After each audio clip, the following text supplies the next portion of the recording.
عزیز طلباء و طالبات، السلام علیکم۔ میں آپ کو اردو کی کلاس میں خوش آمدید کہتی ہوں۔ یہ ہمارا 7واں لیکچر ہے۔ ہم نے اس سے پہلے سبق مرزا غالب کے عادات و خصائل پڑھا ہے۔ اب جو ہم نے اس کی مشق بھی کمپلیٹ کر دی ہوئی ہے، بک ورک بھی کمپلیٹ ہو چکا ہے۔ اب آپ یوں کریں، اپنا نیا سبق شروع کریں۔ نیا سبق ہے سر سید احمد خان نے جو لکھا ہے۔ یہ 1817 میں پیدا ہوئے اور 1898 ان کا سن وفات ہے۔ سر سید کے مورث اعلیٰ شاہ جہاں کے عہد میں ہندوستان آئے تھے۔ مورث اعلیٰ جو ہوتے ہیں وہ بڑے آباء و اجداد کو کہتے ہیں۔ مغلیہ دربار کے بڑے بڑے عہدوں پر فائز رہے۔ سر سید نے رواج زمانہ کے مطابق تعلیم پائی۔ سب سے پہلے عدالت میں بطور سرشتہ دار کام کیا، پھر ترقی کر کے منصف ہو گئے۔ سرکاری ملازمت کے باوجود سر سید مسلمانان ہند کی اصلاح کے لیے برابر کوشاں رہے۔ انہوں نے پہلے ایک انگریزی اسکول مراد آباد اور غازی آباد میں کھولا۔ 1875 میں علی گڑھ کالج کی بنیاد رکھی، جو بعد ازاں ہندی مسلمانوں کا سب سے اہم تعلیمی، سیاسی اور ادبی مرکز قرار پایا۔ انگریزی سے اردو میں تراجم کے لیے سائنٹیفک سوسائٹی قائم کی۔ 1870 میں علمی و ادبی رسالہ تہذیب الاخلاق جاری کیا۔ اس رسالے کی پروردہ نسل نے ہماری اجتماعی زندگی پر گہرے اثرات ڈالے۔ سر سید نے اردو میں مضمون کی صنف کو رواج دیا، خود کثرت سے مضامین لکھے اور اپنے رفقاء سے قومی، تعلیمی، مذہبی، اخلاقی موضوعات پر مضامین لکھوائے۔ سر سید کا اسلوب نگارش سادہ، سہل، بے ساختہ اور تصنع سے پاک ہے۔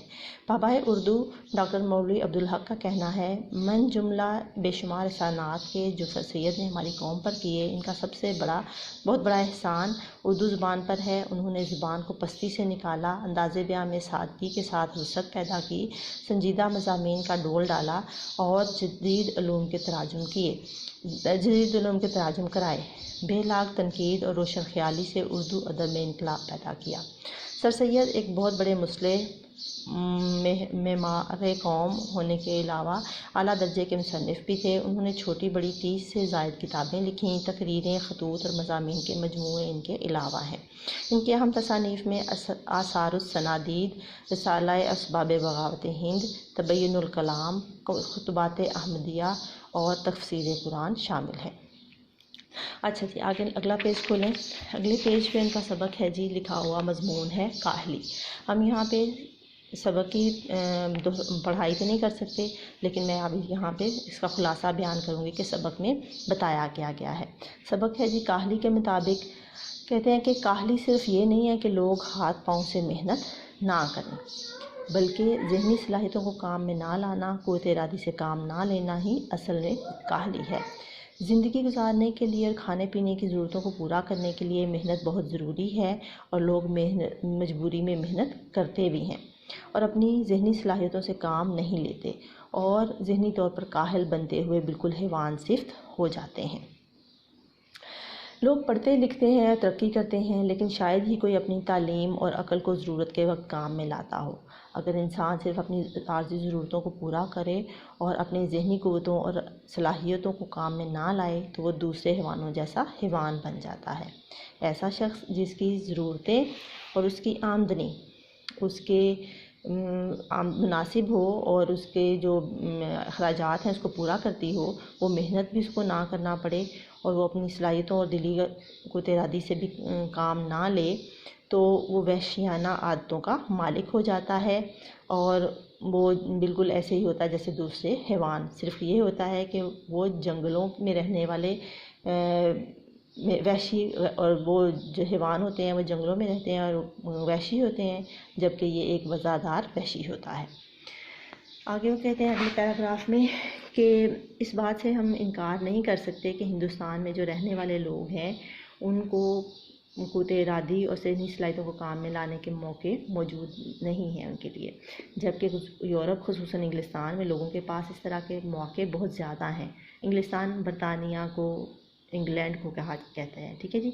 اگر وہ کاہلی کا مظاہرہ کریں بھی تو ہمارے ہی جیسے ہو جائیں گے، اس لیے ہم ہمارے ہم وطنوں کو چاہیے کہ وہ اپنی ذہنی صلاحیتوں قوت ارادی کو کام میں لائیں اور اس کے مواقع پیدا کریں اور نئے نئے مواقع کی تلاش اور فکر میں رہیں۔ مختصر یہ ہے کہ کسی شخص کے دل کو بیکار نہیں رہنا چاہیے، اس لیے اگر اسے ہر وقت مصروف عمل رہے گا جب تک وہ، تو تبھی ہماری قوم جو ہے وہ ترقی کر سکے گی۔ ٹھیک ہے، اچھا اب یوں کریں، اب آپ اگلا پیج کھولیں اور اس میں دیکھیں، اس میں جو ہم سبق کتاب پہ کرنے والا کام ہے وہ کر لیتے ہیں۔ سوال نمبر 2 ہے جی، سبق کاہلی کے متن کو مد نظر رکھ کر درست جواب کی نشاندہی درست سے کریں۔ الف ہے، روٹی پیدا کرنے کے لیے نہایت ضروری ہے آرام، محنت، سفارش، خوش آمد۔ تو کیا ضروری ہے؟ محنت۔ ٹھیک ہے، بہت کم کاہل ہوتے ہیں، بے فکر رہنے والے، خوش گپیاں کرنے والے، روزانہ محنت کرنے والے، خود میں مگن رہنے والے، روزانہ محنت کرنے والے۔ ہر ایک انسان پر لازم ہے اپنے بارے میں سوچے، مزیدار کھانے کھائے، حقے کے دھوئیں اڑائے، اپنے اندرونی گواہ کو زندہ رکھے۔ قوم کی بہتری کی توقع کی جا سکتی ہے کاہلی چھوڑ کر، فکر مندی چھوڑ کر، خوش و خرم رہ کر، پریشان رہ کر۔ تو جی کاہلی چھوڑ کر، کیونکہ ہمارا سبق کاہلی ہے۔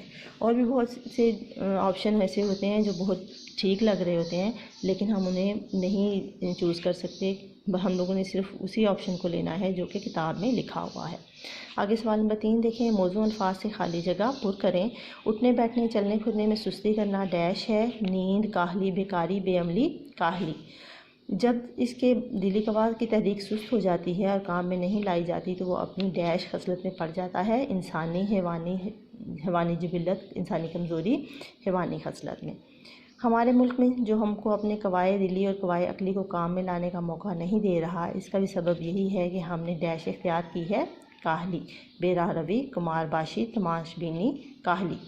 کسی شخص کے دل کو ڈیش پڑا نہ رہنا چاہیے، مصروف، فکر مند، بیکار، غم زدہ، تو بیکار۔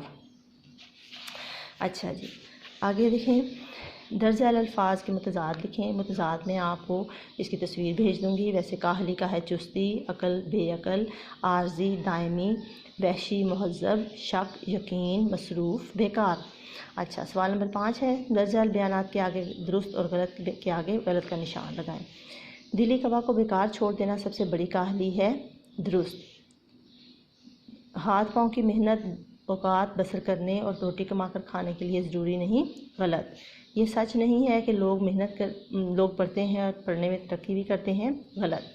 یہ سچ ہے، لکھا ہوا ہے، نہیں کا لفظ انہوں نے ڈال کے اس کو غلط کر دیا ہے۔ کاہلی ایک ایسا لفظ ہے جس کے معنی سمجھنے میں لوگ غلطی کرتے ہیں، صحیح۔ اعراب لگا کر درست تلفظ واضح کریں۔ میں اعراب لگا کر آپ کو اس کی تصویر بھی بھیج دوں گی۔ آپ نے یوں کرنا ہے کہ آپ نے جو مشکل الفاظ ہوں گے اس کے معنی جو ہیں وہ کتاب پہ انڈر لائن کر کے اس کے اوپر لکھ لینے ہیں، اور اس جو بک ورک ہے اس کو اس پہ کر لینا ہے۔ یہ جو سوال نمبر 4 ہے اور سوال نمبر 6 ہے یہ آپ نے کاپی میں کرنا ہے، اور میں ان کی آپ کو پکس بھیج دوں گی۔